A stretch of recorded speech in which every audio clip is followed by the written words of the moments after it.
जय हिंद दोस्तों। आज हम शुरू करने जा रहे हैं क्लास 10th का मॉडल पेपर नंबर 2। हम लोग इससे पहले एक मॉडल पेपर बना चुके हैं, ये मॉडल पेपर 2 है। आइए पहला क्वेश्चन देखते हैं हम लोग। इस क्वेश्चन में बोला है कि अभाज्य संख्या क्या है। सबसे छोटी अभाज्य संख्या जो होती है वो आपकी 2 होती है। सबसे छोटी अभाज्य संख्या एक अभाज्य संख्या नहीं होती, क्योंकि एक जो होती है एक विषम संख्या होती है। तो इस ऑप्शन का होगा आंसर, बोलेंगे कि 2 क्या है, सबसे छोटी अभाज्य संख्या है। अगला क्वेश्चन देखिए। इस क्वेश्चन में बोला आपसे कि इसका विविक्तर ज्ञात कीजिए। तो ध्यान दीजिए, विविक्तर का जो फार्मूला होता है, विविक्तर इक्वल टू होता है डी इक्वल टू, ये फार्मूला होता है बी स्क्वायर माइनस 4ac।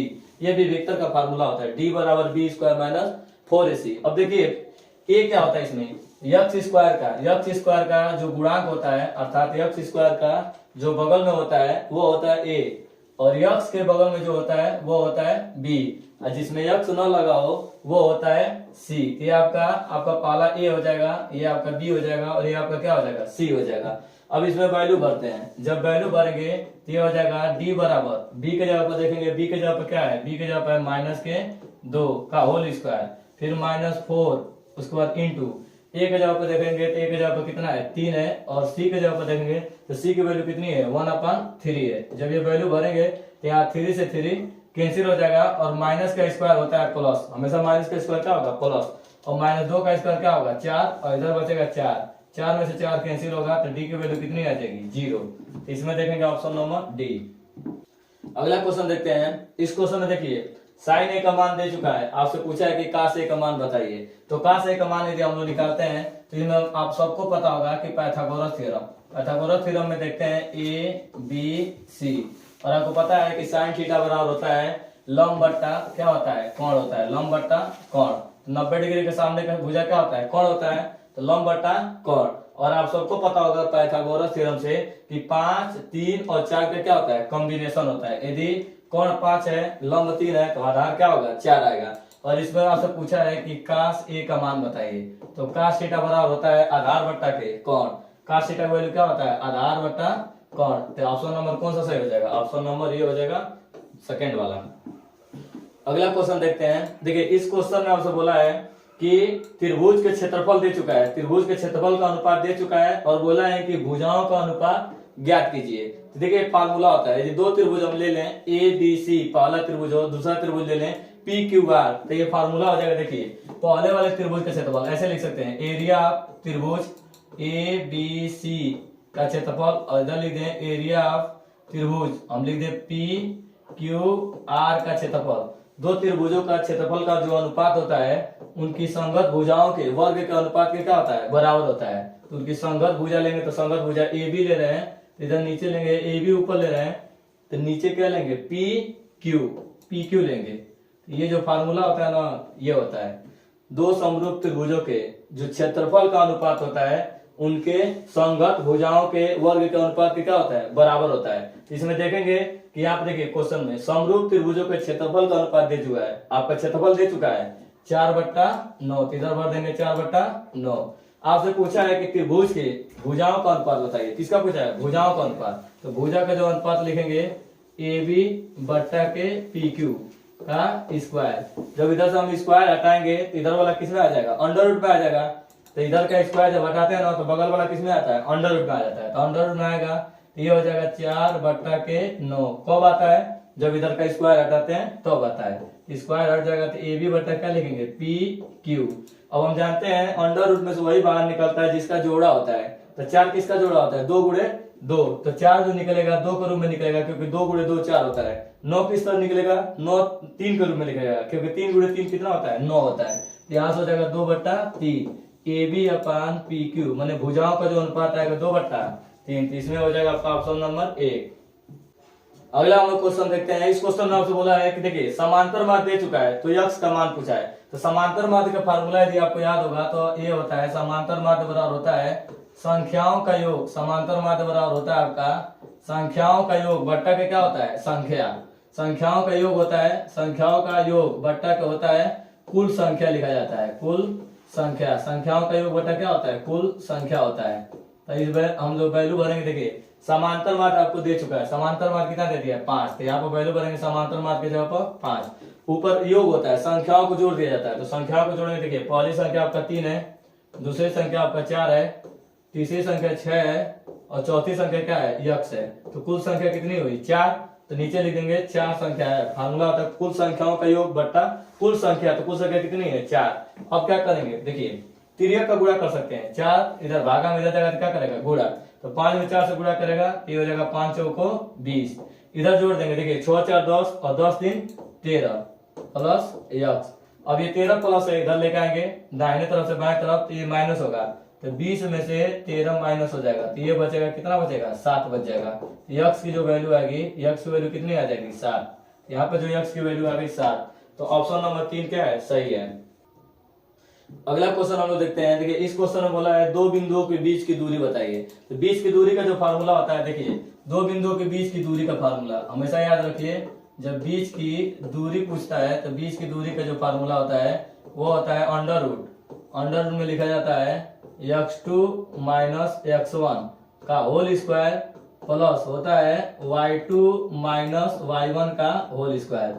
ये फार्मूला होता है 2 बिंदुओं के बीच की दूरी का फार्मूला। ये देखिए पहला बिंदु है, या आपका दूसरा बिंदु है। इन दोनों बिंदुओं के बीच की दूरी का फार्मूला पूछा है। तो मान लीजिए पहला बिंदु ए और बी। तो पहला होता है, ये होता है x1, फिर होता है y1, ये आपका होता है x2, ये होता है y2। जब दोनों वैल्यू हम लोग भरा जाएगा, इसमें ध्यान दीजिए, जब दोनों वैल्यू भरते हैं हम लोग तो ये आपका हो जाएगा, देखिए x2 की जगह पर क्या है, x2 की जगह पर है 4, यहाँ पे x2 की जगह पर रखेंगे 4 माइनस x1, देखिए x1 कितना है 2, तो 2 रख देंगे का होल स्क्वायर प्लस y2, देखिए y2 की वैल्यू कितनी है, y2 की वैल्यू 1 है, तो यहाँ पे 1 रख देंगे माइनस y1 की वैल्यू, देखिए y1 की वैल्यू कितनी है 3 का, यहाँ पे क्या लिखेंगे होल स्क्वायर। अब देखिएगा 4 में से 2 माइनस होगा 2 बचेगा, तो यहाँ पे हो जाएगा 2 का स्क्वायर प्लस 1 में से 3 मतलब घटेगा, तो यहाँ हो जाएगा माइनस के 2 का स्क्वायर। तो यहाँ जब सॉल्व करेंगे हम लोग तो 2 का स्क्वायर हो जाएगा 4 और माइनस का भी स्क्वायर क्या होता है, प्लस होता है। तो ये हो जाएगा 2 दूना के 4, 4 4 जोड़ेंगे तो ये हो जाएगा 8, 8 रूट में से क्या बाहर निकलेगा, तो 8 को हम लोग लिख सकते हैं 2 गुणे 2 गुणे 2, 2 दूना के 4, 4 दूना के 8, और रूट में से वही बाहर निकलता है जो कितनी बार हो, जोड़ा निकलता है। तो ये दोनों मिलके, ये 2 मिलके 1 2 क्या होगा, बाहर आ जाएगा, तो 1 2 अंदर बचेगा, तो ये होगा 2 अंडर रूट 2। कौन सा ऑप्शन देखते हैं, ऑप्शन नंबर 3 क्या है, सही है। अगला क्वेश्चन हम लोग देखते हैं। देखिए इस क्वेश्चन में बोला है कि एक द्विघात समीकरण है, इसका एक मूल दे चुका है, तो के का मान बताइए। देखिए जो भी ये द्विघात समीकरण देता है और एक मूल दे दिया रहता है, तो वो जो मूल दिया रहता है ना, इस समीकरण को क्या करता है, संतुष्ट करता है। संतुष्ट करता है अर्थात ये जो मूल दिया है x बराबर ये वैल्यू हम इसमें रख देते हैं। कभी भी जब एक मूल दिया रहता है वो मूल जो होता है ना, इस समीकरण को क्या करता है, संतुष्ट करता है। मतलब जब इसकी वैल्यू भरेंगे इस समीकरण में x स्क्वायर, जब इसमें वैल्यू भरा जाएगा आपका, तो इसको क्या करेगा, संतुष्ट करेगा। तो ये हो जाएगा x स्क्वायर माइनस 2k और x माइनस 6 बराबर 0। इसमें x की वैल्यू क्या भरेंगे, 3 भरेंगे। तो जब x की वैल्यू, क्योंकि एक मूल दे चुका है, तो जब x की वैल्यू 3 भरेंगे तो यहाँ से हो जाएगा 3 का स्क्वायर माइनस 2k। ये देखिए इंटू k और x के बीच में क्या रहेगा, गुणा, गुणा रहेगा तो लिखेंगे गुणे 3, क्योंकि x की जगह क्या बनना है 3 माइनस 6 बराबर क्या लिखेंगे 0। देखिए 3 का स्क्वायर, 3 का स्क्वायर होता है 9, और इसमें गुणा करेंगे 3 में, मतलब 3 में 2 के 3 दूना के 6 के माइनस 6 बराबर 0। ध्यान दीजिए 9 में से 6 घटेगा तो ये बचेगा 3 माइनस 6 के बराबर के 0। 6 के इधर माइनस है, उधर जाएगा तो प्लस हो जाएगा, इधर बचेगा 3 इक्वल टू 6 के। तो 6 गुणा में इधर भेजेंगे किसमें जाएगा, भाग, यहाँ से 3/6, इधर हो जाएगा 3 कम 3, 3 दूना के 6, तो के की जो वैल्यू आ जाएगी वो आ जाएगी 1/2। ये आपका आंसर हो जाएगा। अगला क्वेश्चन हम लोग देखते हैं। ये त्रिकोणमिति का क्वेश्चन है। देखिए इसमें जो वैल्यू दिया है ना 2 tan 30, तो tan 30 का मान आपको याद होगा 1 प्लस tan स्क्वायर 30। ध्यान दीजिए इसमें ना जो tan 30 का जो मान होता है वो होता है 1/√3। यहाँ लिखेंगे 2 गुणे tan 30 का मान लिखेंगे, tan 30 का मान होता है 1/√3। फिर नीचे आपका 1 प्लस tan 30 का मान होता है 1/√3 का स्क्वायर, ऐसे कर लेंगे। फिर जब इसको आगे हल करते देखिए, ध्यान दीजिए आगे जब सॉल्व करेंगे तो 2 में ऊपर 1 का गुणा होगा, 2 में 1 का गुणा होगा क्या लिखेंगे 2/√3। नीचे ध्यान दीजिए 1 प्लस यहाँ पर 1 का स्क्वायर कितना हो जाएगा 1, और रूट का स्क्वायर क्या होगा, रूट का स्क्वायर ना, ये जो रूट का स्क्वायर है, स्क्वायर हटाएंगे तो रूट क्या होता है, हट जाता है। इसके बाद देखिए नीचे वाले में हम लोग क्या लेंगे, एलसीएम। यहाँ पर ध्यान दीजिए, ये तो रहेगा ये 2/√3 और नीचे एलसीएम क्या हो जाएगा, एलसीएम हो जाएगा 3। जब एलसीएम 3 लेंगे, इसके बाद में कुछ नहीं है तो 3 में 1 का गुणा होगा, 3 एक कम 3 प्लस, जब इसमें भाग देंगे तो 3 से 3 क्या होगा, कट जाएगा तो क्या बचेगा, 1 बच जाएगा। तो यहाँ से जब सॉल्व करेंगे तो ध्यान दीजिए, ये 2/√3 अब मेन बट्टा हो जाएगा 3 और 1 जोड़ेंगे कितना हो जाएगा, 4 बट्टा के क्या हो जाएगा 3। अब ध्यान दीजिए, ये चौथा पे जो रहता है सीधे ट्रांसफर होकर पहले पे जाता है, और जो तीसरा पे रहता है वो ट्रांसफर होकर कहाँ जाता है, दूसरे पे जाता है। जब इसको आप सॉल्व करेंगे तो ये आपका बन जाएगा, ध्यान दीजिए 2 × 3, क्योंकि 3 चौथा सीधे पहले पे गया है, और ये चला जाएगा 4 × √3। तो ये 2 × 2 2 दूना के 4। और देखिए ध्यान दीजिए, इस 3 को आप लिख सकते हैं ना, यहाँ पे 1 बचेगा, और इस 3 को हम 2 बार लिख सकते हैं, √3 × √3, और नीचे आपका है 2 × √3। 1 √3 से 1 √3 कट जाएगा, तो ये होगा √3/2, जो कि देखा जाएगा वैल्यू देखा जाती है साइन 60 की वैल्यू होती है। ये आंसर एम छोड़ दीजिए, या आप मतलब ये छोड़ सकते हैं, साइन 60 का मान ये होता है। अगला क्वेश्चन हम देखते हैं। देखिए इस क्वेश्चन में आपको देखिए यही क्वेश्चन फिर दिया है, दो समरूप त्रिभुजों का क्षेत्रफल का अनुपात दे दिया और उनकी भुजाओं का अनुपात पूछा है। तो अभी आपको बताएं, देखिए हम लोग ऐसे लगाते हैं, एरिया ऑफ त्रिभुज, पहले त्रिभुज लिख लेते हैं ए बी सी का क्षेत्रफल, नीचे दूसरा त्रिभुज का लिखेंगे एरिया ऑफ त्रिभुज पी क्यू आर का क्षेत्रफल। दो समरूप त्रिभुजों के क्षेत्रफल का जो अनुपात होता है उनकी भुजाओं के वर्गों के अनुपात के क्या होता है, बराबर होता है। ये फार्मूला होता है, दो समरूप त्रिभुजों का क्षेत्रफल का अनुपात, area triangle ABC, area triangle P Q R, उसमें क्या होता है, दो भुजाओं के क्षेत्रफल मतलब दो भुजाओं के वर्गों के अनुपात के बराबर होता है। देखिए इसमें क्या दिया है, क्षेत्रफल दे चुका है, आपसे भुजा पूछा है, तो जब वैल्यू भरेंगे क्षेत्रफल के ऊपर, तो पहले वाले त्रिभुज का क्षेत्रफल दे दिया 169, दूसरे वाले का दिया है 225, इसका टू यहाँ पर लिखेंगे ए बी बट्टा क्या लिखेंगे, पी क्यू का होल स्क्वायर। ध्यान दीजिए जब इधर से स्क्वायर हटाते हैं तो बगल वाला किसमें आ जाता है, बगल वाला आ जाता है अंडर रूट में, 169/225 बराबर लिखेंगे ए बी बट्टा के पी क्यू। देखिए 169 किसका वर्ग होता है, 13 का होता है, तो जब इसका 169 का लिखेंगे तो लिखेंगे 13 × 13, और नीचे लिखेंगे 225 किसका होता है, 15 का, 15 × 15 बराबर लिख देंगे हम लोग ए बी बट्टा के पी क्यू। यहाँ से 13 बाहर निकल जाएगा, तो यहाँ से हो जाएगा ए बी बट्टा के पी क्यू बराबर, ये ए बी जो 13 निकल जाएगा, और नीचे से क्या निकलेगा, 15 निकल जाएगा। ये आपका क्या हो जाएगा, आंसर हो जाएगा।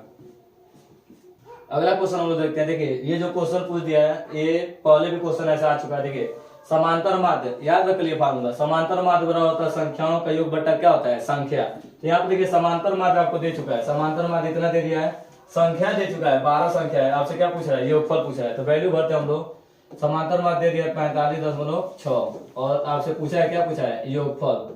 योगफल के जवाब पे योगफल रख देंगे, और नीचे क्या दिया है, कुल संख्या। तो देखिए कुल संख्या कितना दे दिया है, 12, तो 12 नीचे दे दिया है। अब तिर्यक का गुणा कर देते हैं, इसमें तिर्यक का गुणा करेंगे 45.6 × 12 बराबर लिखेंगे योगफल। अब ध्यान दीजिए, अब जब इसका गुणा करते हैं हम लोग तो यह आ जाएगा आपका, गुणा करने पर आप किनारे गुणा कर सकते हैं, गुणा करने देखिए कितना आ रहा है, गुणा करने पर आपका आ जाएगा 547.2, ये इसका क्या आएगा, योगफल आएगा गुणा करने पर। अब गुणा कर लीजिए, गुणा करने पर आपका आ जाएगा 547.2।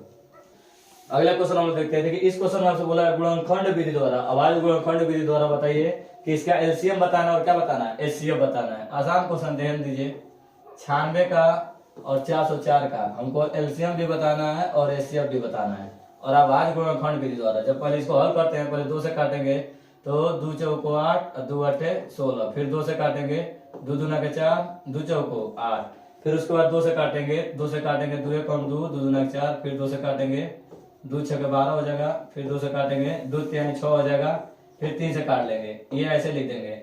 अब देखिए जो 96 है तो 96 को हम ऐसे लिख सकते हैं, कितना 2 आया है, 1 2 3 4 5, तो हम लिख सकते हैं 2 का घात 5, और लिखेंगे गुणे के 3, ऐसे लिख सकते हैं। अब इसका करेंगे 404 का, तो 2 से काटेंगे 2 दूना के 4 0, 2 दूना के 4, फिर 2 से काटेंगे 2 एक कम 2 0, 2 एक कम 2, अब सीधे 101 से काट देते हैं, 101 से काटेंगे तो कितनी बार पड़ जाएगा, एक बार में।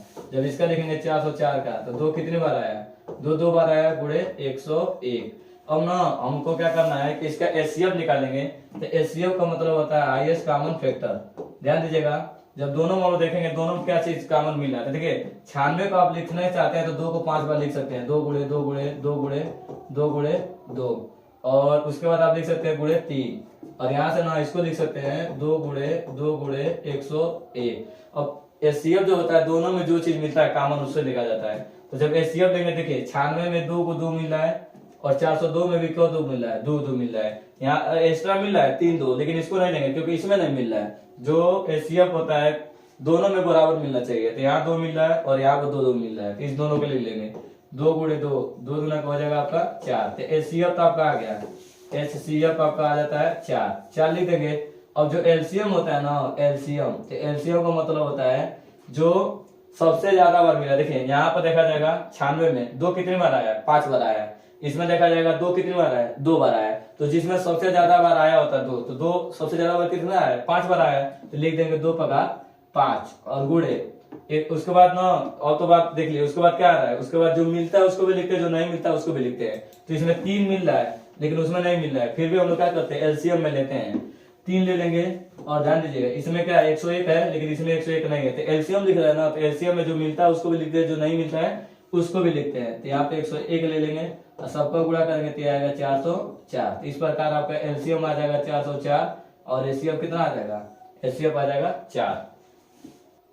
अगला क्वेश्चन हम लोग देखते हैं। देखिए इस क्वेश्चन में बोला है कि अपरिमित रूप से अनेक हल है। तो अपरिमित रूप से अनेक हल का जो फार्मूला होता है, देखिए ये फार्मूला होता है अनेक हल का, a1 अपान a2 बराबर b1 अपान b2 बराबर c1 अपान c2। ये जो फार्मूला होता है ना कितने हल का होता है, अनेक हल का होता है। अनेक हल, जिसके अनेक हल हो, तो अनेक हल का जो फार्मूला होता है ये होता है a1 upon a2 equal to b1 upon b2 equal to c1 upon c2।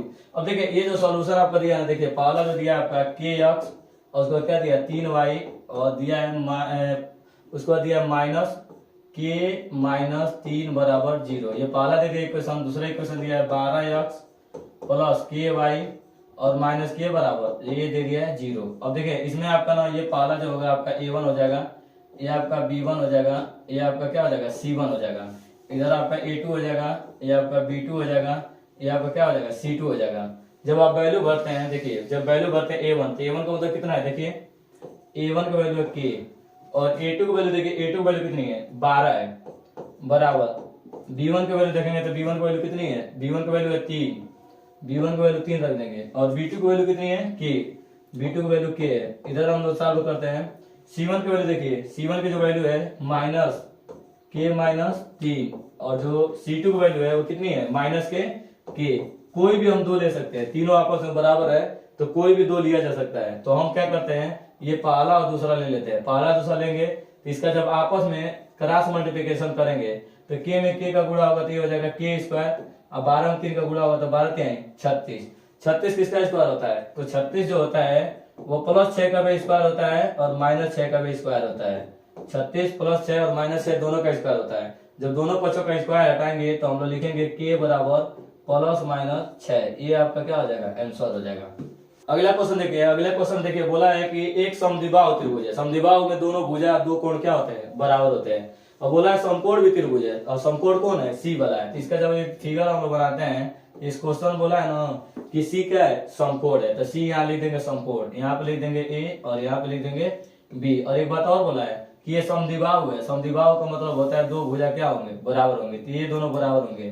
ठीक है, क्योंकि ये दोनों इसलिए बराबर होंगे क्योंकि ये कोण है, कोण हमेशा क्या होता है बड़ा होता है आधार और लंब से, तो ये दोनों आपस में क्या होंगे बराबर होंगे। तो आपको प्रूव करके लाना है कि देखिए A B square equal to 2ac square. तो हम लोग जानते हैं कि ध्यान दीजिए जब दो ये समद्विबाहु त्रिभुज है तो दो भुजा क्या होंगे बराबर होंगे। इसमें कौन दोनों बराबर है AC बराबर क्या लिखेंगे BC। ये आपस में बराबर होंगे किस लिए, क्योंकि ये क्या है समद्विबाहु समकोण त्रिभुज है। अब देखिए जब समकोण त्रिभुज है तो इसमें जरूर पाइथागोरस थ्योरम लगेगा। तो पाइथागोरस थ्योरम कहता है कोण का स्क्वायर, तो कोण 90 के सामने का भुजा क्या होता है ये कोण है, ये आपका क्या होता है कोण हो जाएगा। तो कोण का स्क्वायर कहता है कोण का स्क्वायर, तो कोण का मतलब AB है, कोण का मतलब AB। कोण का स्क्वायर बराबर होता है आधार का स्क्वायर, तो आधार यहाँ से आता क्या है AC है, कर्ण का स्क्वायर इक्वल टू आधार का स्क्वायर प्लस क्या होता है, प्लस लंब का स्क्वायर। तो लंब देखेंगे तो लंब क्या आपका है, लंब है बीसी, बीसी का स्क्वायर। ये फार्मूला हो जाएगा कर्ण का स्क्वायर बराबर आधार का स्क्वायर प्लस लंब का स्क्वायर। यहाँ लिखेंगे ए बी का स्क्वायर और ध्यान दीजिएगा इक्वल टू, आपको क्या प्रूव करके लाना है, एसी में लाना है ना, तो एसी को आप रहने दीजिए क्योंकि एसी में ही प्रूव करके लाना है। आप बीसी को चेंज कर दीजिए। आप जानते हैं कि बीसी को नहीं बराबर है एसी के, तो बीसी जब हम क्या लिख देंगे, एसी का स्क्वायर। और एसी स्क्वायर कितना हो जाएगा, 2ac square, AC square 2ac square, और ये हो जाएगा ए बी का स्क्वायर। ये आपका इस प्रकार क्या हो जाएगा, ये आपका प्रूफ हो गया। अगला क्वेश्चन हम देखते हैं। देखिए इस क्वेश्चन में आपसे बोला है कि एक सिलेंडर है, बेलन है, बेलन का त्रिज्या दे चुका है। ध्यान दीजिएगा एक बेलन है, इस बेलन का ना आपका क्या दे चुका है, आपका बेलन का ये आपका त्रिज्या दे चुका है। और त्रिज्या कितना दे दिया है, त्रिज्या दे दिया r बराबर 4। तो देखिए ये त्रिज्या होता है, यहाँ पे दे चुका है आपका r बराबर कितना दे दिया है, 4 सेंटीमीटर। यहाँ से आपकी r की वैल्यू क्लियर हो गई, r बराबर आपका दिया है 4 सेंटीमीटर। और बेलन की ऊंचाई दे दिया, देखिए बेलन की ऊंचाई यहाँ से यहाँ तक कितना दे दिया है, 14 सेंटीमीटर। तो जो ऊंचाई दे दिया है h बराबर आपका दे दिया है, कितना दे दिया है, 14 सेंटीमीटर ऊंचाई दे दिया है और त्रिज्या दे चुका है। तो बोला है कि वक्र पृष्ठ ज्ञात कीजिए। तो याद रखिए फार्मूला, बेलन का जो वक्र पृष्ठ होता है, बेलन का वक्र पृष्ठ, बेलन का जो वक्र पृष्ठ होता है उसका जो फार्मूला होता है 2 पाई आर एस। बेलन का वक्र पृष्ठ कितना होता है, 2 pi R S, 2 pi R into S. जब वैल्यू बढ़ते देखिए 2 पाई का मान 22/7, जो पाई की वैल्यू होती है वो होती है 22/7। और यहाँ पर आर की वैल्यू दे दिया है, आर की वैल्यू दिया है 4 और एच की वैल्यू दे दिया है 14। 7 से काट देंगे, 7 गुना का हो जाएगा 14। और ध्यान दीजिएगा ये हो जाएगा, इसका मल्टीप्लाई 4 गुना के हो जाएगा 8 और ये हो जाएगा आपका 44, 22 गुना 44 हो जाएगा और 4 गुना का हो जाएगा 8। मल्टीप्लाई कर लीजिए, 8 चौको 32, 2 3 हासिल होगा, 8 चौको 32, 32 और 3 हो जाएगा 35। और इसमें किसमें दिया है, सेंटीमीटर, तो ये हो जाएगा सेंटीमीटर का स्क्वायर। ये आपका हो गया आंसर, बहुत आसान क्वेश्चन था। अगला क्वेश्चन हम देखते हैं। देखिए इस क्वेश्चन में आपसे बोला है कि देखिए दो संख्याएं हैं, दो संख्याओं का मौसा दे दिया, एचसीएफ का मतलब होता है मौसा, और बोला है कि इनका लौसा बताइए, इन दोनों संख्याओं का लौसा बताइए। तो फार्मूला ये होता है कि पहली संख्या गुणे दूसरी संख्या बराबर मौसा गुणे लौसा। क्या होता है, पहली संख्या गुणे दूसरी संख्या बराबर मौसा गुणे लौसा। तो ध्यान दीजिए पहली संख्या क्या है आपकी, पहली संख्या जो है 306 है, गुणे दूसरी संख्या कितना है, 657 है। तो पहली संख्या गुणे दूसरी संख्या बराबर आपका होता है मौसम। मौसम इसका लिख सकते हैं, मौसम माने एचसीएफ भी लिख सकते हैं, मौसम गुणे क्या होता है, लौसा। ये आपका फार्मूला होता है पहली संख्या गुणे दूसरी संख्या बराबर मौसम गुणे लौसा। तो यहाँ से हो जाएगा 306 गुणे 657 बराबर मौसम। देखेंगे तो मौसम दिया आपका, एचसीएफ माने मौसम दिया, कितना दिया है, इसका 9 दे दिया है। और आपसे पूछ रहा है, क्या पूछा है, लौसा। लौसा का मतलब क्या होता है, एलसीएम। यहाँ देखिएगा 9 गुणा में 9 इधर आएगा तो क्या करेगा, भाग करेगा। तो 306 गुणे 657 बट्टा के ये नीचे चला जाएगा 9 इक्वल टू लौसा। अब इसको जब हम लोग काटेंगे, देखिए 9 से काटिए, 9 से जब इसको काटेंगे तो 9 सत्ते हो जाएगा 63, 9 63 और ये क्या बचेगा, 2 बचेगा, 9 3 27। अब इसका जब गुणा करेंगे हम लोग 306 का 73 में, तो ये आपका आ जाएगा गुणा करने के बाद 22 और ये आएगा 33 और ये आएगा 8, 22 33 8 आपका क्या हो जाएगा, लौसा आ जाएगा इसका आंसर। गुणा करने के बाद आपका आएगा, देखिए 306 का 73 में करेंगे 22 35 8 आ जाएगा गुणा करने पर। अगला क्वेश्चन हम देखते हैं। देखिए इस क्वेश्चन में आपसे बोला है कि साइन 3a बराबर ये दे चुका है और इसमें 3a एक न्यून कोण है, मतलब 90 से छोटा कोण है। तो आपसे पूछा है कि ए कोण का मान बताइए। देखिए इस तरह का क्वेश्चन बहुत बार बोर्ड में आया हुआ क्वेश्चन होता है, और इस क्वेश्चन में हमेशा हम लोग क्या करते हैं ना, यदि इधर कास है तो इधर भी कास कर लिया जाता है, और साइन है तो साइन को बदल सकते हैं, और बदलने के लिए कौन आता है, 90 आता है। जब कभी बदलना हो तो 90 माइनस थीटा कर दीजिए, तुरंत बदल जाएगा। यदि साइन है और इसको कास बुलाना है तो इसको लिख सकते हैं कास 90 माइनस थीटा बराबर क्या लिखेंगे, साइन थीटा। तो देखिए यहाँ पर ध्यान दीजिए, यहाँ दिया आपका साइन 3a, इधर दे चुका है आपका कास, दिया है a माइनस क्या दे दिया है 26, a माइनस दे दिया है 26। जब इसको आप हल करेंगे तो देखिए साइन को आप बदलना चाहते हैं कास में, इसलिए क्योंकि इधर भी कास है और कास से कास हमें काटना है। तो इसको हम लिख देंगे ना, कास लिख देंगे 90 माइनस थीटा, थीटा क्या कितना है 3a है, कास कास के बाद क्या लिखेंगे, कास 90 माइनस थीटा। इसको तो इधर आप लोग लिखेंगे कास, ध्यान दीजिए कास a माइनस क्या लिखेंगे, a माइनस 26। तो यहाँ काश से काश हट जाएगा, काश से काश क्या हो जाएगा, हट जाएगा। तो यहाँ बचेगा 90 माइनस 3a बराबर आपका हो जाएगा a माइनस क्या हो जाएगा, a माइनस 26। अब हम लोग क्या करेंगे ना, 26 को इधर लेकर आएंगे, जो माइनस 26 है इधर लेकर आएंगे कितना हो जाएगा, प्लस 26 हो जाएगा। और माइनस तीन है उधर ले जाएंगे क्या होगा, प्लस 3 हो जाएगा। ये हो जाएगा 90 माइनस वाला 26 आ गया, इधर आ गया तो क्या होगा, प्लस 26। और उधर देखिए ए पहले से प्लस है और माइनस 3 जाएगा तो उधर जाएगा तो क्या होगा, प्लस के 3। अब इन दोनों को हम लोग हल करें, जोड़ेंगे तो यहाँ हो जाएगा 6 और ये हो जाएगा 9 और 2 कितना हो जाएगा 11 बराबर हो जाएगा 4a, क्योंकि 3 है और 1 है 4 हो जाएगा। अब 4 देखिए 4 गुणा में इधर जाएगा तो भाग करेगा, 116 बटा लिख देंगे 4 बराबर a। अब इसमें भाग दे, देखते हैं कितना आता है। 4 दूना 8 हो जाएगा और ये बचेगा 3 बचेगा, तो ये हो जाएगा 4 9 36 हो जाएगा। ये आपका कट जाएगा 4 9 36। तो ये वैल्यू आ जाएगा ए बराबर कितना आ जाएगा 29 डिग्री। ए की जो वैल्यू आ गई, ए की वैल्यू कितनी आ गई 29 डिग्री। अगले क्वेश्चन हम देखते, देखिए इस क्वेश्चन में ये हाई डिस्टेंस का क्वेश्चन है। इसमें बोला है कि 10 मीटर लंबी एक सीढ़ी है। तो देखिए सीढ़ी की जो ऐसे सीढ़ी होती है तिरछा, 10 मीटर लंबी क्या हो गई, सीढ़ी हो गई। 10 मीटर लंबी एक सीढ़ी हो गई। फिर आगे बोला है 10 मीटर लंबी एक सीढ़ी दीवार पर भूमि से 8 मीटर की ऊंचाई पे है। ये दीवार से, ये भूमि से, ये दीवार है और देखिए यहाँ भूमि से कितने मीटर पर है, 8 मीटर की ये क्या है ऊंचाई पर दिया है, ये 8 मीटर की ऊंचाई पर है। तो बोला है ना आपसे कि दीवार, ये भूमि से दीवार पर यहाँ पर 8 मीटर पे एक खिड़की, मतलब खिड़की लगी हुई है, दीवार पे स्थित एक खिड़की तक पहुंचती है। तो दीवार के आधार से, ये दीवार का जो आधार है, दीवार के आधार से सीढ़ी के निचले सीढ़ी की दूरी, सीढ़ी है सीढ़ी की निचले सीढ़ी की दूरी बताइए कितना हो जाएगा। तो एकदम आसान क्वेश्चन है। देखिए ए बी सी, आप खुद देखेंगे। देखिए सीढ़ी आपका तिरछा लगा होता है, ये आपका दीवार है और ये पूछा है ना दीवार से नीचे से और सीढ़ी के नीचे भाग का क्या होगा। तो यहाँ पे देख रहे हैं कि एक समकोण त्रिभुज बनता है और जिसमें समकोण त्रिभुज बनता है उसमें क्या नियम लगता है, पाइथागोरस थ्योरम लगता है। और पाइथागोरस थ्योरम हम जानते हैं कि 90 डिग्री का जो सामने का जो भुजा होता है वो क्या कहलाता है, कोण कहलाता है। 90 डिग्री के सामने का हमेशा ये क्या कहलाएगा, कोण। और ये नीचे वाला आधार हो जाएगा और ये क्या बन जाता है, लंब बन जाता है। तो हम लोग पाइथागोरस थ्योरम लगाते हैं। और पाइथागोरस थ्योरम क्या कहता है, पाइथागोरस थ्योरम कहता है, आपको पता होगा, कोण का स्क्वायर बराबर होता है आधार का स्क्वायर और उसके बाद क्या होता है प्लस के लंब का स्क्वायर होता है। ये आपका होता है पाइथागोरस थ्योरम। पाइथागोरस थ्योरम लगाएंगे, कोण का स्क्वायर बराबर आधार का स्क्वायर प्लस लंब का स्क्वायर। जब वैल्यू बढ़ते देखिए कोण कितना है, तो कोण आपका 10 है, यहाँ पर रख देंगे 10 का स्क्वायर।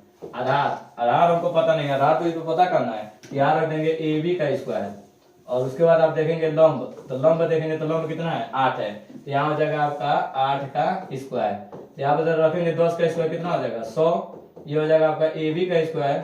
और ध्यान दीजिए 8 का स्क्वायर कितना हो जाएगा 64, 64 इधर प्लस है, 64 इधर लेकर आगे क्या होगा माइनस, यहाँ हो जाएगा 100 माइनस 64 बराबर लिखेंगे ए बी का स्क्वायर। जब इधर से स्क्वायर देखिए पहले तो घटा लीजिए, 100 में से 64 घटेगा तो बचेगा 36 बराबर ए बी का स्क्वायर। जब इधर से स्क्वायर हटाते हैं तो बगल वाला किसमें आ जाता है अंडर रूट में, तो अंडर रूट में निकालेंगे तो 36, आपको पता है 36 किसका स्क्वायर होता है, 36 6 का स्क्वायर होता है। जब रूट में से बाहर निकलेगा 36 तो 36 6 का स्क्वायर होता है 6 गुणे 6, यहाँ से 36 किस तरह बाहर निकलेगा 6 के रूप में बाहर निकलेगा। तो ए बी कितना आ गया, ए बी आपका हो गया 6।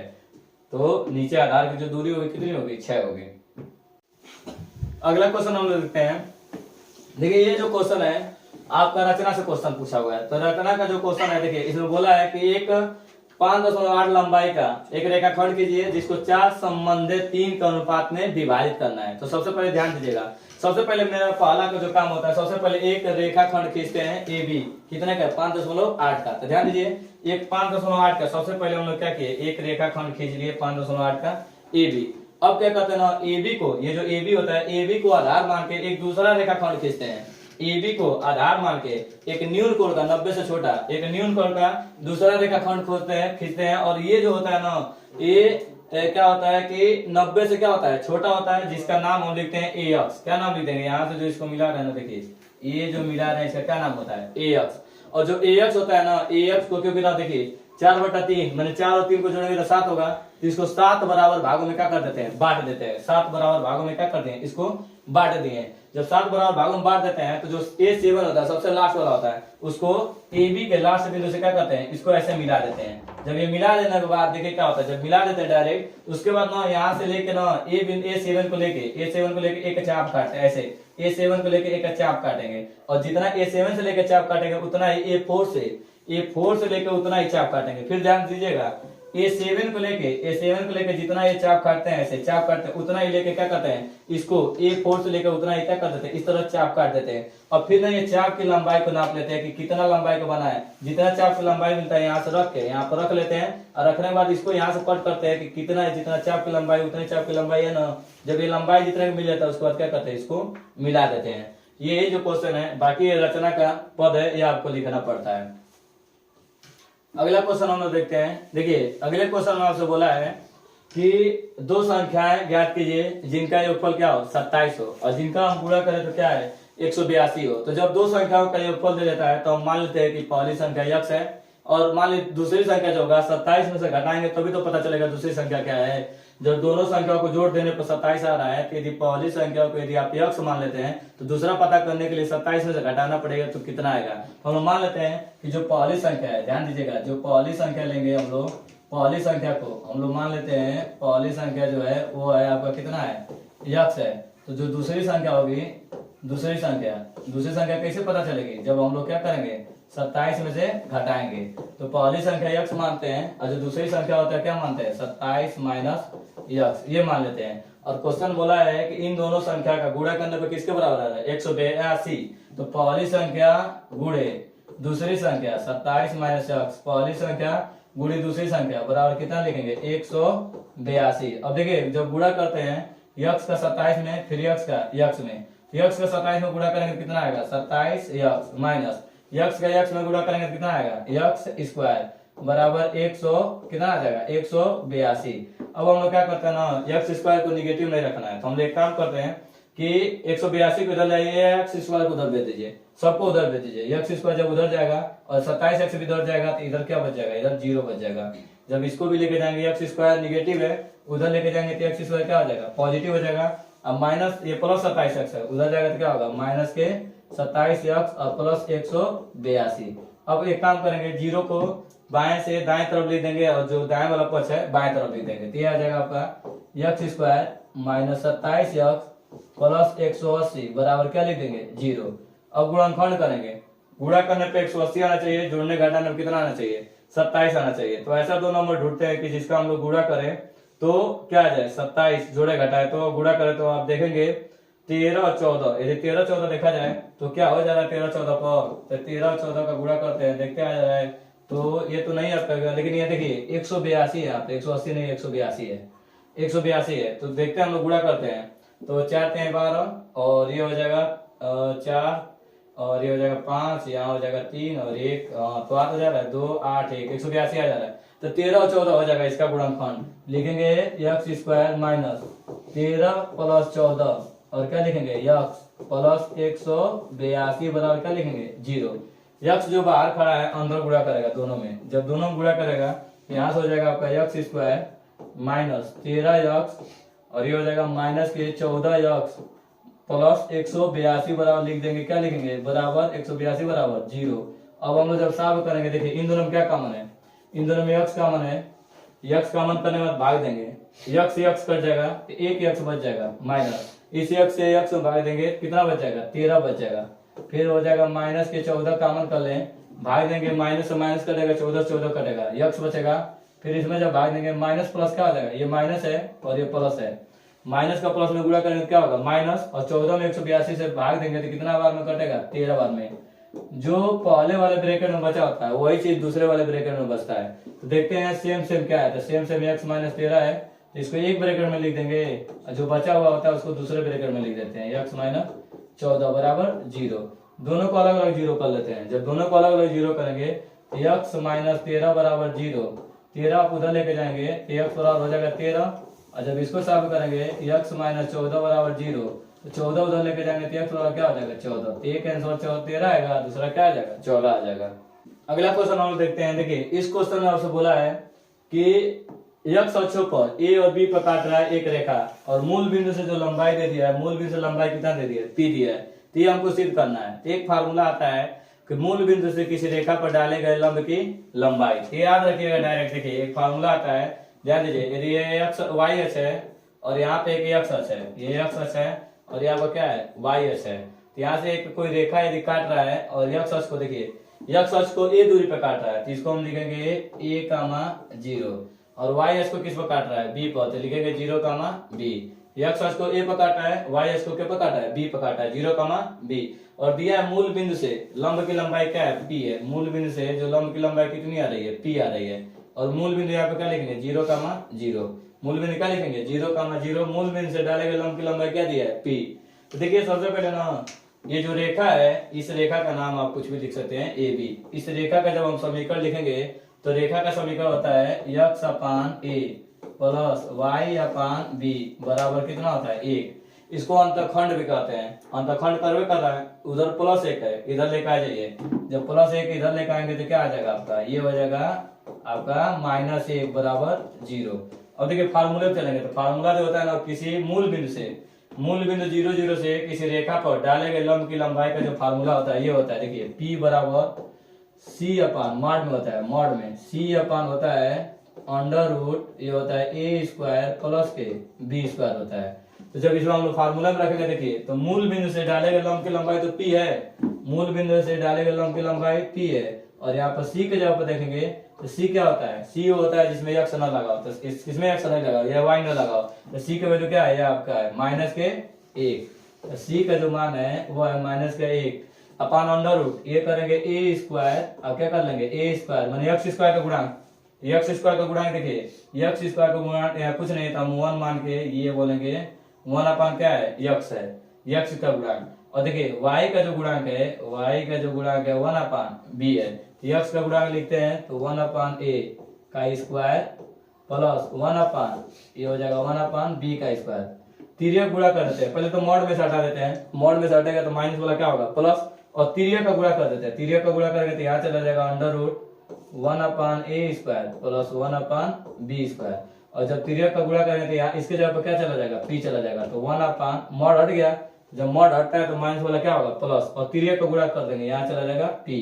अब क्या करेंगे ना, रूट हटाने के लिए दोनों पक्षों का क्या कर देंगे, वर्ग कर देंगे। लिखेंगे दोनों पक्षों का क्या करने पर, वर्ग करने पर। 1 upon a square plus 1 upon b square और वर्ग कर दिए, यहाँ हो जाएगा 1 अपान p स्क्वायर। जब दोनों पक्षों का वर्ग करेंगे, ध्यान दीजिए, जब दोनों पक्षों का एक वर्ग कर दीजिए, एक काम कीजिए, दोनों पक्षों का ऐसे वर्ग कीजिए। जब वर्ग करेंगे तो रूट हट जाएगा, ये आपका हो जाएगा। यहाँ पे जो बचेगा रूट हटेगा तो क्या बचेगा, सीधे लिखिए 1 upon a square plus 1 upon b square बराबर, देखिए 1 का स्क्वायर 1 और p का स्क्वायर p स्क्वायर। यही आपको प्रूफ करना है। देखिए 1 अपान p square 1 upon a square plus 1 upon b square, वही चीज आ गया है। तो यहाँ से ऐसे इसको लिख सकते हैं 1 अपान p स्क्वायर बराबर 1 upon a square plus 1 upon b square. ये आपका क्या हो गया, प्रूफ हो गया। अगला क्वेश्चन हम लोग देखते हैं। देखिए अगला क्वेश्चन बोला है कि देखिए एक लंबवृत्तीय शंकु के आधार का परिधि दे दिया। तो परिधि जो होता है 2 पाई r होता है। कभी भी याद रखिए कि जो परिधि होती है, परिधि 2 पाई r होती है। तो परिधि आपको दे चुका है, परिधि कितना दिया है, 24 पाई। तो जो परिधि होती है लिखेंगे, परिधि कितने बराबर होती है, 2 पाई r। ये क्या कहलाती है, परिधि। यहाँ से दिया है 24 पाई, तो यहाँ पाई से पाई क्या होगा, पाई से पाई कट जाएगा, 2 से काट लेंगे, 2 से काटेंगे 24 तो कितनी बार कटेगा, 12 बार में। तो यहाँ से आपकी r की वैल्यू कितनी आ जाएगी, 12। और फिर दे दिया इसकी ऊंचाई, ऊंचाई दे दिया है शंकु की ऊंचाई, h वाला कितना दे दिया है, 5। शंकु ऊंचाई दे दिया है 5 सेंटीमीटर। तो आयतन पूछा है, शंकु का आयतन। तो देखिए फार्मूला जो होता है ना शंकु का आयतन का, शंकु का बोला है, शंकु का क्या ज्ञात करना है, आयतन। तो जो शंकु का आयतन का जो फार्मूला होता है, देखिए 1/3 पाई r स्क्वायर इंटू h, ये फार्मूला होता है शंकु का आयतन का। तो लिखेंगे 1/3 और पाई की वैल्यू, देखिए पाई की वैल्यू कुछ दिया नहीं है तो हम लोग लिख सकते हैं 22/7। और उसके बाद लिया है r की वैल्यू देखेंगे तो r की वैल्यू कितनी है, 12। तो 12 गुणे 12। और उसके बाद देखेंगे h की वैल्यू कितनी है, 5 है। तो यहाँ पर रख देंगे 5। कटने वाला है कोई, कटेगा 3 से, 3 चौको 12। उसके बाद तो कोई कटने वाला है नहीं, तो सीधे हम लोग क्या करते हैं, गुणा कर देते हैं। ये हो जाएगा 5 चौको 20, यहाँ हो जाएगा 22 गुणे, ये हो जाएगा 5 चौको 20 20 और 12 में करेंगे तो 12 दूना के 24, 240 हो जाएगा। यहाँ हो जाएगा 240 बट्टा के 7। अब ये गुणा कर लीजिए 24 22 का गुणा करेंगे तो यहाँ हो जाएगा 2 चौको 8, 2 दूना के 4, 4 8, ये हो जाएगा 4, ये हो जाएगा 8, ये 12, ये हो जाएगा 5। यहाँ से आपका आ जाएगा गुणा करने पर 5 2 8 0 बट्टा के 7। ये आपका आंसर हो जाएगा इतना सेंटीमीटर क्यूब। काटना हो तो काट लीजिएगा डेसिमल में। अगला क्वेश्चन देखते हैं। देखिए इस क्वेश्चन में आपसे पूछा है, ये समांतर मार्ग दे चुका है, समांतर मार्ग दे चुका है और जो बारंबारता योग की वैल्यू पूछा है। तो देखिए सबसे पहले देखिए आप इस क्वेश्चन में ये दिया था, आपका वर्ग अंतराल दे चुका है, ये वर्ग अंतराल है और इसमें आपको दे दिया है कि जो बच्चों की संख्या है ये दे दिया है, बच्चों की संख्या दे दिया है। तो सबसे पहले हमारा काम होता है, जो वर्ग अंतराल दे देता है तो हम लोग निकालते हैं एक्स आई, जिसे हम लोग कहते हैं माध्यमान। क्या कहते हैं? मध्यमान। और मध्यमान कैसे निकालते हैं? इन दोनों को जोड़ के 2 से भाग दे देते हैं। जैसे 11 में 13 जोड़ेंगे तो ये होगा 24, 24 का आधा 12, फिर इन दोनों को जोड़ेंगे 15 13 हो जाएगा आपका 28, 28 का आधा 14। ऐसे ही जोड़ते जाएंगे तो देखेंगे 2 का अंतर मिल रहा है, 2 का अंतर लिखते जाएंगे। फिर हमारा क्या होता है, देखिए ये आपका होता है एफ आई और ये आपका क्या है एक्स आई। एक्स आई दिया है तो एफ आई एक्स आई का आपस में क्या कर देते हैं? गुणा करके लिखे हैं 12 7 84। ऐसे ही सबका, इसमें सबका गुणा करके ऐसे लिख देंगे। और देखिए 20 में एफ का गुणा होता है तो ये लिखते हैं 20 एफ। अब एक काम करते हैं ना, जब एफ आई को जोड़ते हैं तो एफ को छोड़ के बाकी सबको जोड़ देते हैं। बाकी सबको जोड़ेंगे ये आएगा 44। अब लास्ट में क्या करेंगे? प्लस एफ अलग से जोड़ देते हैं। फिर ऐसे ही सबको जब जोड़ेंगे ना तो बस 20 एफ को छोड़ दीजिए, 20 एफ को अलग करके हम लोग क्या करेंगे? सबको बाकी को जोड़ देंगे तो ये आएगा 752 प्लस 20 एफ। ये फार्मूला होता है, ध्यान दीजिएगा। समांतर माध्य का फार्मूला होता है sigma F I into X I. अपन क्या लिखेंगे? Sigma F I. तो आप देखिएगा क्वेश्चन में ये समांतर माध्य पहले से दे चुका है, समांतर माध्य दे चुका है 18। यहाँ भर देंगे समांतर माध्य, क्या भर देंगे? 18। और आपको दिया सिग्मा एफ आई एक्स आई, ये निकाले। देखिए 752 प्लस, इसको जब हल करें 752 प्लस ये है 20 एफ और नीचे आपका सिग्मा एफ आई की जो वैल्यू है ये है 44 प्लस एफ। ये जो वैल्यू है 44 प्लस एफ। अब क्या करते हैं हम लोग? तिर्यक का गुणा कर देते हैं। तिर्यक का गुणा करेंगे 18 में दोनों का गुणा होगा, 18 का गुणा होगा 44 में भी और प्लस 18 का गुणा होगा किस में? एफ में भी, दोनों में गुणा हो गया। इधर आपका होगा 752 प्लस 20 एफ। ध्यान दीजिएगा 44 में हम लोग 18 से गुणा करेंगे तो आएगा 792 प्लस ये आएगा 18 एफ इसका टू 752 प्लस 20 एफ। हम लोग क्या करें? 752 के इधर लेकर आते हैं और एफ वाले को एफ की तरफ भेजते हैं। जब इधर आ जाएगा तो 792 माइनस 752 बड़ा इधर करते हैं तो 20 एफ में से क्या करते हैं? 18 एफ घटा देते हैं। तो इसमें देखते हैं कितना बचेगा, तो घटा दीजिए 2, ये 0 हो जाएगा और यहाँ बचेगा 9 में से तो ये हो जाएगा 4 हो जाएगा और 7 में 7 0। इधर बचेगा 2 एफ बचेगा, 2 एफ बचेगा। यहाँ से 2 से काट देंगे तो एफ बराबर कितना आ जाएगा? 20। ये आधा 20 हो जाएगा तो एफ की जो वैल्यू आ जाएगी कितनी आ जाएगी? 20। ये आपका आंसर हो जाएगा, एफ बराबर 20।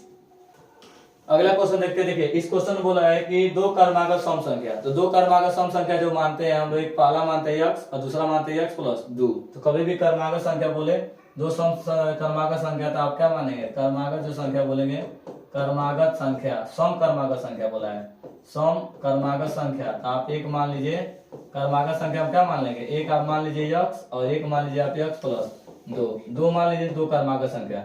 बोला है कि 2 कर्मागत संख्याओं के वर्गों का योगफल कितना है? 244 है। तो हम लोग क्या करेंगे? पहली संख्या का वर्ग करेंगे प्लस, बोला है कि 2 कर्मागत सम संख्याओं के वर्गों का योग पहली संख्या का वर्ग करेंगे और फिर क्या करेंगे? दूसरी वाली संख्या क्या कर देंगे? वर्ग कर देंगे। इसका योगफल है कोने बराबर है 244। क्वेश्चन में बोला है कि 2 कर्मागत, एक x और x प्लस 2 के वर्गों का योगफल कितने बराबर? 244 के। अब इसको सॉल्व करेंगे तो देखिए a प्लस बी का होल स्क्वायर दिखाई दे रहा है, तो यहाँ से आपका हो जाएगा x स्क्वायर और ये a प्लस बी का होल स्क्वायर, तो लिखेंगे a स्क्वायर प्लस के b स्क्वायर प्लस के 2 इंटू a इंटू बी हो जाएगा और ये हो जाएगा 244 आपका जाएगा। यहाँ से देखिए x स्क्वायर कितना हो जाएगा? 2x स्क्वायर, यहाँ करेंगे 2 का स्क्वायर प्लस 4 और इसमें गुणा करेंगे 2 दूना के 4x बराबर 244। 244 उधर प्लस है, इधर लेकर आ जाइए, क्या हो जाएगा? माइनस, बराबर क्या लिखेंगे? 0। और ध्यान दीजिए 2x स्क्वायर प्लस के 4x, 2x स्क्वायर प्लस के 4x 244 में से 4 घटाएंगे कितना बचेगा 240 बचेगा, बराबर के क्या लिखेंगे 0। कॉमन कर लेंगे, सवेरे में क्या कॉमन कर सकते हैं 2, 2 कॉमन कर लेंगे, भाग देंगे 2 से 2 कटेगा एक्स स्क्वायर, 2 से काट देंगे 2 दूना के 4x, फिर 2 से काटेंगे 2 एक कम 2, 2 दूना का 4 और क्या हो जाएगा 0, बराबर क्या लिख देंगे 0। 2 गुणा में 2 उधर जाएगा 0 तरफ क्या बन जाएगा 0, तो यहाँ से हो जाएगा आपका एक्स स्क्वायर प्लस के 2x माइनस के 120 बराबर क्या लिख देंगे 0। अब ऐसा दो नंबर ढूंढेंगे जिसका गुणा करने पे 120 आए, जोड़ने घटाने पे क्या है 2 आए, तो 12 और 10 है, 12 में से 10 घटेगा 2 बचेगा, 12 में 10 के गुणा करेंगे कितना आएगा 120। इसको जब हम हल करते हैं तो ध्यान दीजिएगा, एक लेंगे एक्स स्क्वायर और फिर क्या करेंगे 12 में से किसको घटा देंगे 12 में से 10, 12 में 10 घटेगा 2 बचेगा और इंटू माइनस 120 बराबर लिख देंगे 0। अब देखिए इसको हल करते हैं, एक्स स्क्वायर यक्स का दोनों गुणा करेंगे, यक्स का 12 गुणा करेंगे यक्स का 10 में, तो ये हो जाएगा आपका 12x माइनस के 10x माइनस 120 बराबर क्या लिख देंगे 0। इन दोनों में कॉमन करेंगे, क्या कॉमन हो रहा है यक्स, कॉमन करने के बाद क्या किया जाता है भाग, भाग देंगे x x कट जाएगा, यहाँ 12 x x कट जाएगा 12 बचेगा, और यहाँ हो जाएगा माइनस के 10 कॉमन करेंगे, माइनस 10 से माइनस 10 कटेगा x बचेगा, इस माइनस में माइनस से भाग देंगे माइनस माइनस प्लस, और 10 से काटेंगे तो 12 बार कट जाएगा बराबर के 0। देखेंगे सेम सेम क्या है, तो सेम सेम है x प्लस 12, ये सेम सेम हो जाएगा x प्लस 12, और बिना सेम वाला देखेंगे तो x माइनस 10 बराबर क्या लिखेंगे 0। अलग अलग 0 करें, ये हो जाएगा x प्लस 12 बराबर क्या लिखेंगे 0, 12 उधर लेके जाएंगे तो x बराबर हो जाएगा माइनस के 12, और इसको हल करें तो x माइनस 10 बराबर 0, तो माइनस 10 को उधर लेके जाएंगे तो x बराबर क्या हो जाएगा 10, तो पहली संख्या आपकी क्या हो जाएगी 10 और दूसरी संख्या क्या आएगी 12।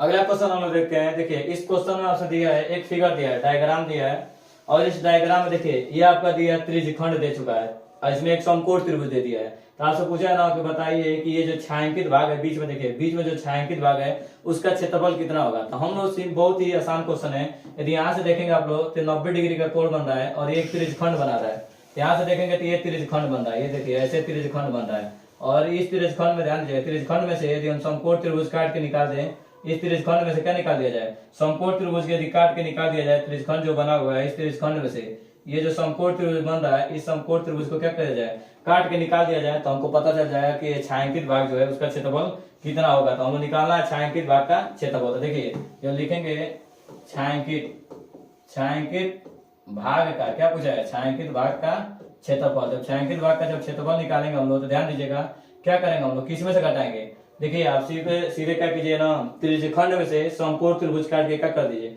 निकाल दीजिए, तो यहाँ पे ध्यान दीजिए आप ऐसे निकालेंगे, ध्यान दीजिए त्रिज्यखंड कितना है, तो त्रिज्यखंड का फार्मूला जो होता है थीटा अपान 360 और होता है पाई आर स्क्वायर, ये जो फार्मूला होता है त्रिज्यखंड का होता है, इसमें से किसको घटाना है समकोण त्रिभुज को काट के निकाल दीजिए। समकोण त्रिभुज का फार्मूला होता है 1/2 आधार गुणे ऊंचाई बेस इंटू हाइट, ये फार्मूला होता है 1/2 आधार गुणे ऊंचाई। जब इसमें वैल्यू भरेंगे तो देखेंगे थीटा कितना है, तो थीटा यहाँ पे कितना है, थीटा आपका 90 डिग्री है, थीटा 90 है अपान 360 और पाई का मान रख देंगे 22/7, और आर की वैल्यू देखिए आर की वैल्यू कितनी है, आर की वैल्यू दे रही है त्रिज्या दे रही है 3.5, तो इसको दो बार लिखेंगे 3.5 गुणे 3.5, और देखिए माइनस के 1/2 आधार, तो देखेंगे समकोण त्रिभुज का आधार कितना है 3.5 ही है, लिखेंगे 3.5 गुणे ऊंचाई कितनी है 2 है, तो ऊंचाई देखेंगे 2 है, तो यहाँ से 2 से 2 ये वाला कट जाएगा, और देखिए 0 0 कट जाएगा, 9 चौको 36 हो जाएगा 4। एक बात देखिए अब फिर 2 से काट लीजिए, 2 से 11 काट लीजिए, 2 दूना के 4, और इसको क्या करना बस दशमलव हटा दीजिए, तो ये ऊपर देखिए नीचे आपका हो जाएगा 11 और ये बचेगा 2 गुणे क्या होगा 2 गुणे 7, और इसको देखिए कैसे लिखेंगे आप लोग, इसको 35/10 लिख सकते हैं, माइनस गुणे इसको 35 बट्टा क्या लिख सकते हैं 10, दशमलव हटा के लिख दिए, ये दशमलव हटा के नीचे 10 लिख दिए, और इसको भी लिख लीजिए आप 35 बट्टा के क्या लिख दीजिए 10 ही लिख दीजिए। अब इसको ना काट लीजिए, पहले ये 7 से काटिए, 7 बचे 35, फिर 5 से काट लीजिए, 5 से कम 5, 5 दूना के 10, अब तो कोई कटने वाला नहीं है, तो यहाँ से आपका आंसर देखिए, और कोई कटेगा 5 इसको काट लीजिए, 5 7 35, 5 दूना के 10, तो नीचे आपका हो जाएगा 8 एलसीएम हो जाएगा, नीचे आपका एलसीएम 8 हो जाएगा, 2 दूना के 4, 4 दूना के 8, और ये हो जाएगा 11 7 77, ये हो जाएगा 11 7 77, माइनस इसको काट लीजिए आप, काट लीजिए 5 7 35, 5 दूना के 10, ये हो जाएगा 7/2, दोनों में लॉस क्या होगा, दोनों में लॉस आपका एलसीएम हो जाएगा 8 आपका एलसीएम होगा, यहाँ से जब काटेंगे तो 8 से 8 तो कट जाएगा, बचेगा कितना, बचेगा आपका 77 माइनस 2 से काटेंगे 2 चौको 8, 4 बार कटेगा, 4 से गुणा करेंगे 7 चौको 28। जब इसको घटाया जाएगा देखते हैं कितना बचता है। जब इसको घटाते हैं हम लोग तो घटाने पर आपका बचेगा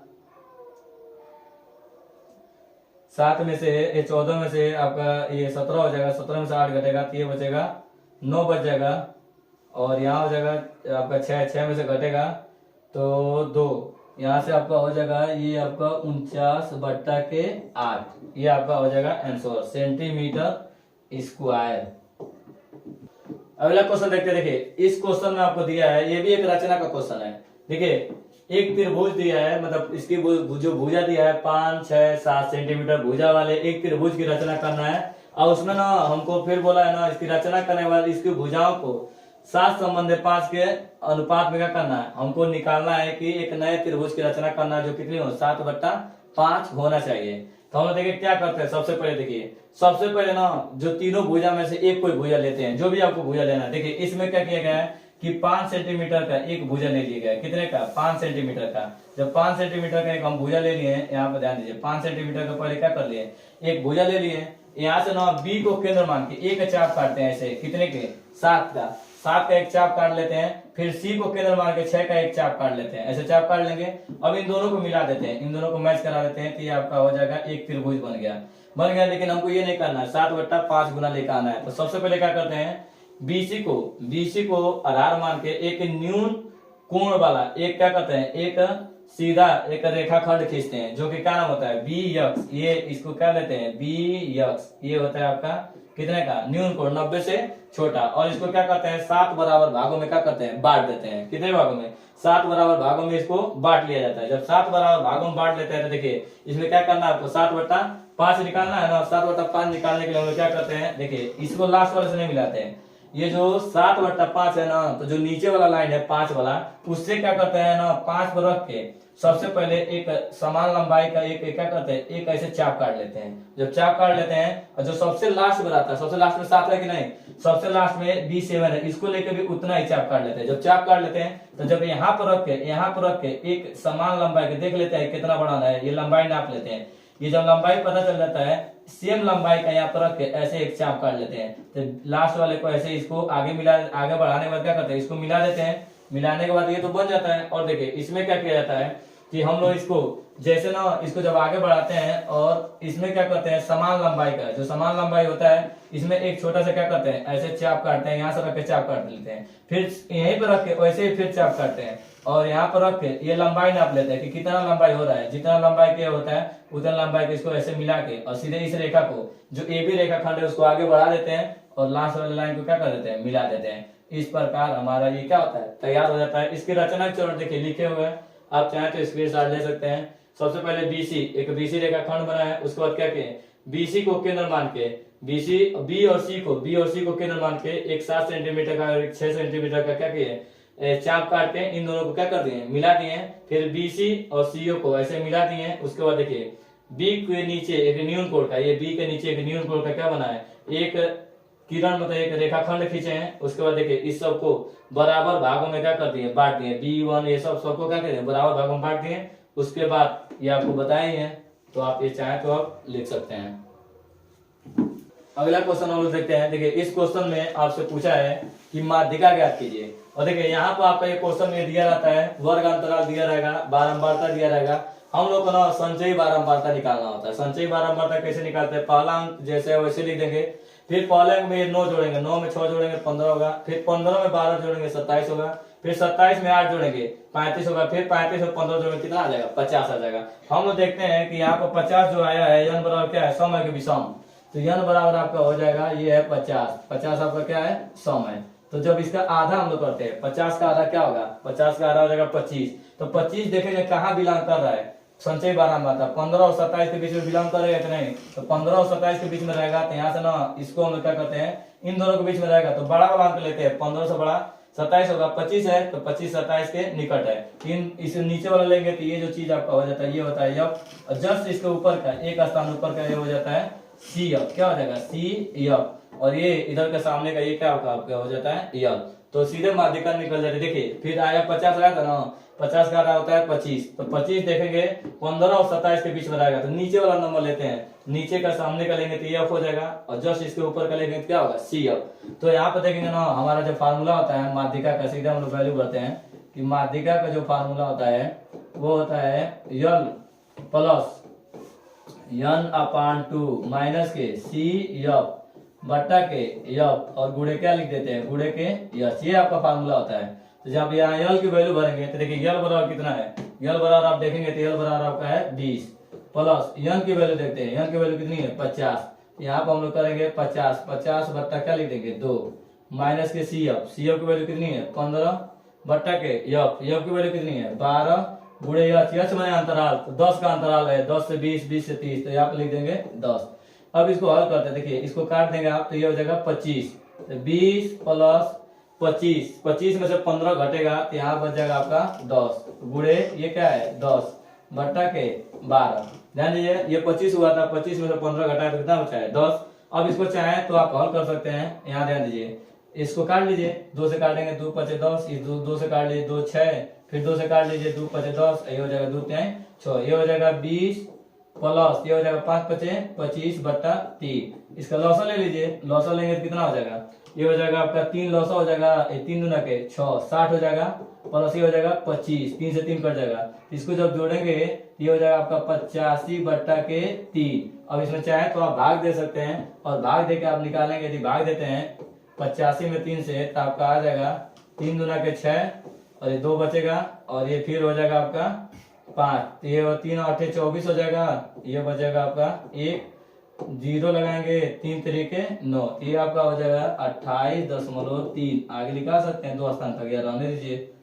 अगला क्वेश्चन हम लोग देखते हैं। देखिए अगले क्वेश्चन में क्या बोला है कि ये देखिए द्विघात, ये निम्नलिखित समीकरण को हम लोग क्या बताना है, यक्स और वाई का मान बताना है। यक्स और वाई का मान देखिए ये जो 6 नंबर में आया वो क्वेश्चन होता है, यहाँ पर हमेशा ना जब ये दिया ऐसे पहचाने का तरीका 1/x-1 1/y-2, देखिए जो चीज यहाँ है वही चीज यहाँ है y-2, और यहाँ पर x-1 और x-1। इसमें हम लोग क्या करते हैं ना कि 1/, इसमें मान लेते हैं माना 1/x-1 बराबर u मान लेंगे, और 1/y-2 बराबर क्या मान लेंगे v। जब इसको मान लेते हैं उसके बाद देखिए वैल्यू क्या होगा 1/x-1 क्या माने u, यहाँ हो जाएगा आपका हो जाएगा 5u। देखिए 1/y-2 क्या माने v, यहाँ हो जाएगा प्लस के v बराबर लिखेंगे 2। इसको समीकरण नंबर हम क्या बना सकते हैं 1। अगला देखेंगे तो देखिए 2/x-1, तो 1/x-1 क्या माने u, यहाँ से हो जाएगा आपका 2u। अब माइनस के इसको देखिए 1/y-2 क्या माने v, यहाँ से हो जाएगा v बराबर कितना है, बराबर है 1/3।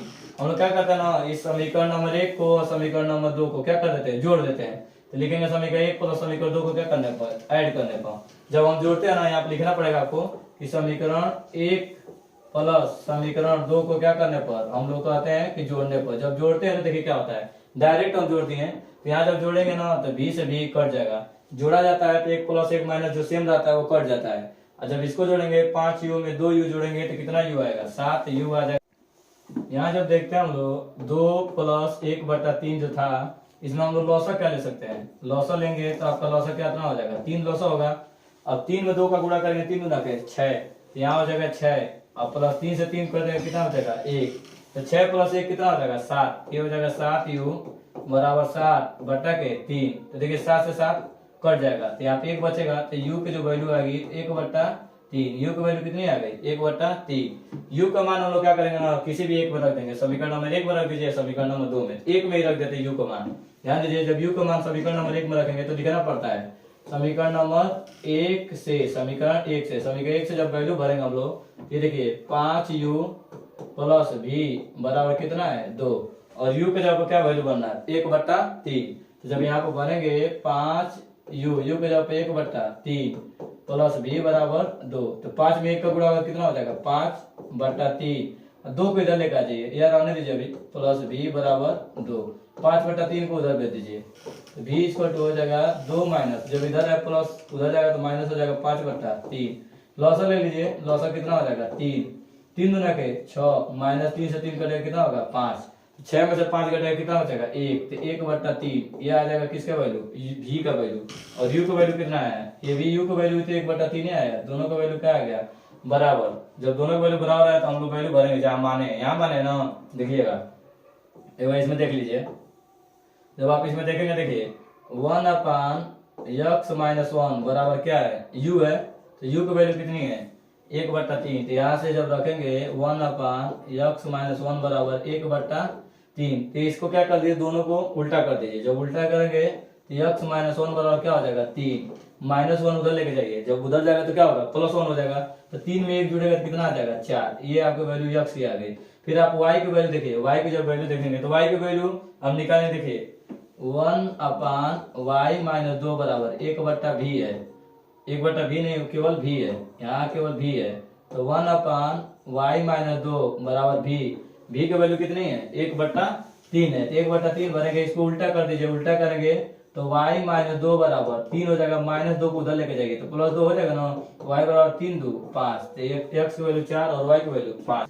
अगला क्वेश्चन हम देखते हैं, देखिए इस क्वेश्चन में बोला है कि एक नाव शांत जल में, नाव की जो चाल दे दिया है 4 किलोमीटर पर घंटा, और बोला है ना धारा की दिशा में, धारा मैंने जिधर पानी बह रहा है उधर नाव को 12 किलोमीटर जाने में और फिर उधर से लौटानी करने में 12 किलोमीटर आने में कितना घंटा लग रहा है 12 घंटा 8 घंटा लग रहा है। तो बोला है कि बताइए धारा की चाल, धारा मैंने उस पानी की चाल कितनी है। तो बहुत ही आसान क्वेश्चन है, देखिए आप खुद समझिए कि देखिए जब ये ऐसे ऐसे पानी बह रहा है, पानी जो ऐसे पानी का बहाव है, पानी ऐसे जा रहा है, तो जो पानी के बहाव में नाव जब चलेगी, जिधर बहाव जाएगा नाव उधर चलेगी तो क्या होगा, जल्दी नहीं पहुंच जाएगी।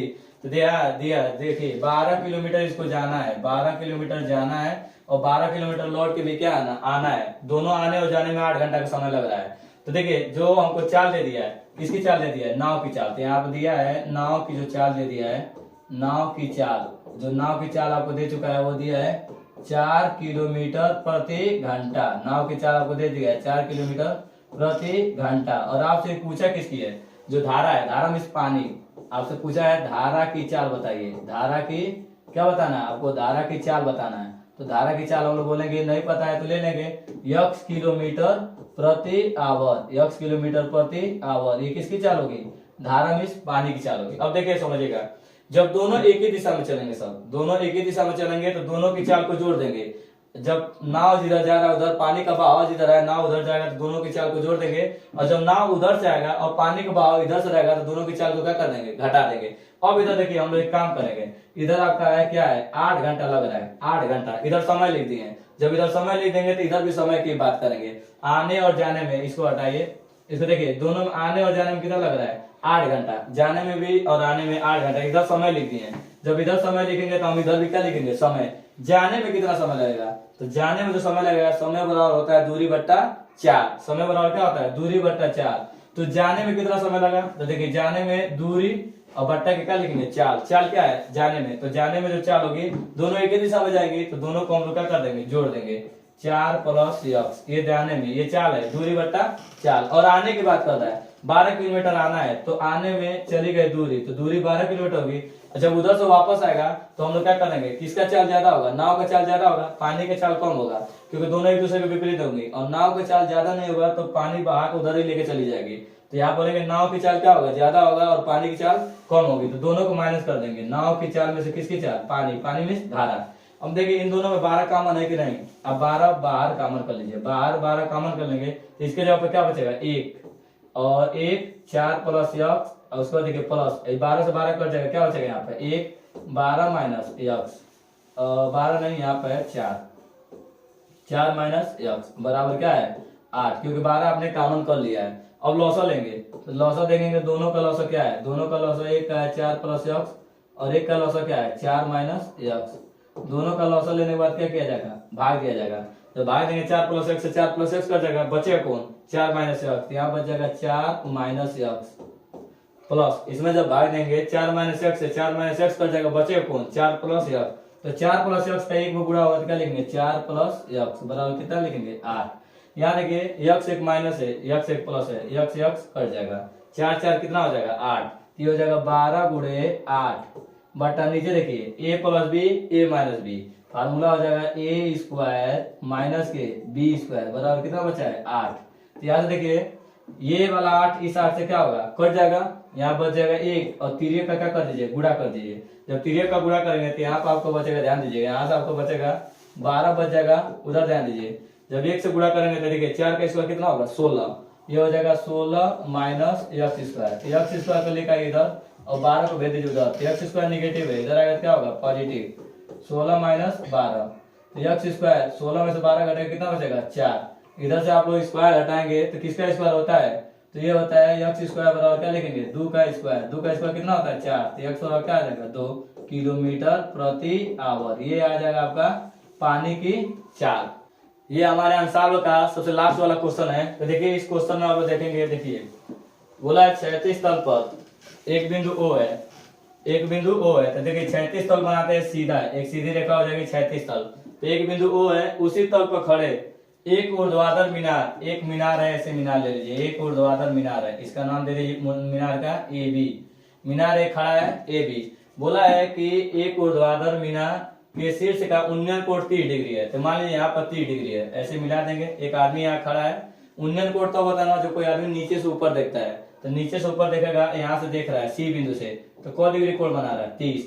जब वो मीनार की तरफ बढ़ता है ना, तो इतना याद रखिएगा कि ये जो कोण है वो भी बढ़ता रहता है, यदि 30 डिग्री है तो कोण आगे बढ़ेगा तो क्या होगा, कोण की वैल्यू क्या होती है, बढ़ती जाती है। तो बोला है ना एक मीनार की ओर आगे की तरफ जब एक इंसान जा रहा है और 40 मीटर गया है, यहाँ से C के चल के आगे तक गया है, मान लीजिए D तक गया है, D तक जा रहा है कितना मीटर 40 मीटर, 40 मीटर जब चला है तो कौ डिग्री कोण बन रहेगा 60 डिग्री का, जब चल के गया तो कौ डिग्री कोण बन रहा है 60 डिग्री का कोण बन रहा है। तो आपसे पूछा है बताइए मीनार की ऊंचाई कितनी होगी, तो हमको मान लेते हैं मीनार की ऊंचाई कितनी होगी, मीनार की ऊंचाई h मान लेते हैं, और ये जो नीचे का दूरी दिया है ना DA, इसको क्या ले लेते हैं x ले लेते हैं। तो देखिए इसमें दो त्रिभुज बना हुआ है, तो हम लोग एक एक करके दोनों त्रिभुज लेंगे। मान लीजिए पहले 60 डिग्री वाला ले लीजिए, तो यदि 60 डिग्री वाला लेते हैं तो देखिए लिखेंगे त्रिभुज का नाम ABD, इस त्रिभुज के लिख सकते हैं ABD में क्या ले लेंगे tan थीटा, तो tan कितना है 60 डिग्री, लिखेंगे tan थीटा, थीटा का जगह पर 60, tan थीटा बराबर क्या होता है लंब बट्टा आधार, तो लंब आपका h हो जाएगा और आधार आपका क्या हो जाएगा, आधार आपका DA हो जाएगा DA, तो DA का वैल्यू x माने, तो देखिए tan 60 का मान होता है √3 बराबर होगा h अपान क्या लिखेंगे x, तिर्यक का गुणा कर दीजिए, इसमें तिर्यक का गुणा करेंगे तो √3 x बराबर क्या लिखेंगे h की वैल्यू आ गई। अब हम ना बड़ा वाला त्रिभुज लेंगे, बड़ा वाला त्रिभुज का नाम BAC, इसे लिखेंगे त्रिभुज BAC में, त्रिभुज BAC में कितना डिग्री कोण लेंगे tan 30, तो जब tan 30 लेंगे तो देखिए tan थीटा बराबर, जब ये tan 30 ले लेंगे ना ये tan 30, तो tan थीटा बराबर होता है लंब बट्टा के आधार, आधार देखिए यहाँ से लेके पूरा यहाँ तक आधार होगा, क्योंकि ये त्रिभुज ही बना हुआ है, बड़ा वाला त्रिभुज है, ये लिखेंगे लंब, लंब ये हो जाएगा और आधार ये हो जाएगा, तो लंब का वैल्यू क्या होगा AB, जो लंब की वैल्यू आ जाएगी क्या होगी AB, और आधार की वैल्यू देखिए पूरा C से लगा A तक होगा, इसको लिख सकते हैं AC या CA। अब देखिए tan 30 का जो मान होता है ये होता है 1/√3 बराबर AB की वैल्यू देखेंगे तो AB की वैल्यू कितनी है h है, और CA की वैल्यू, तो CA की वैल्यू कितनी है, CA देखिए CA दो पार्ट में 40 प्लस x, तो जो CA का वैल्यू है ये आपका है 40 प्लस x।